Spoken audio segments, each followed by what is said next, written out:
Szia! Szabó Dénes vagyok a Via Ferrata Inforról, és szeretnék nektek most bemutatni egy új csomót, ez pedig a perecfül csomó. Hát ez barlangászásban, hegymászásban egyik leggyakoribb csomó. Ugye ezt tudjuk kikötni különböző kikötési pontokhoz, beülőhöz, mindenféle verzióját. Ez a perecfül csomó, amit most megmutatok. Ha még nem tetted meg, akkor iratkozz fel a csatornára. Tehát ugye a perecfül csomót, ugye azt valahova a kötél közepére kötjük, tehát nem a végére, hiszen egy fül. Ez ugye úgy néz ki, ennek a kötése, hogy elindulunk körbe a kötél körül.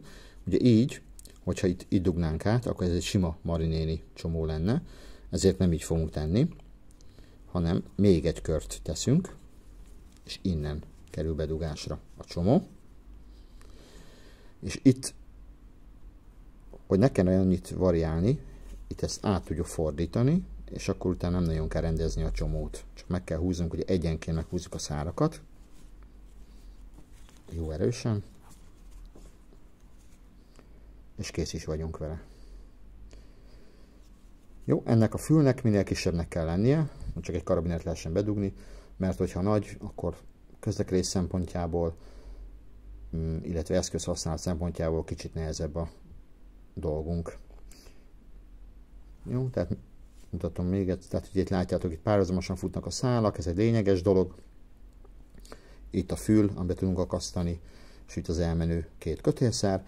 Ennek a csomónak ugye nagy előnye, hogy minden irányba terhelhető, maga a fül terhelhető, illetve bármelyik szál ugyanolyan mértékben terhelhető.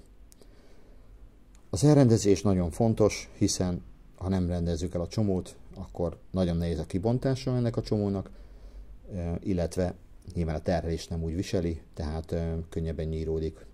Úgyhogy remélem ez segít nektek a megkötésben.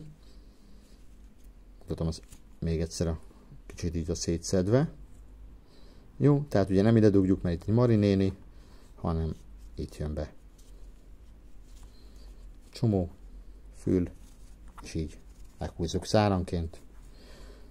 Ha a fül nagy, akkor itt igazából nem kell kibontanunk a csomót, hanem annyit teszünk, hogy kézbe vesszük, a csomót azt elkezdjük befele, illetve a fület elkezdjük befele nyomni abba a irányba, a csomó irányába, és végig forgatjuk a csomón.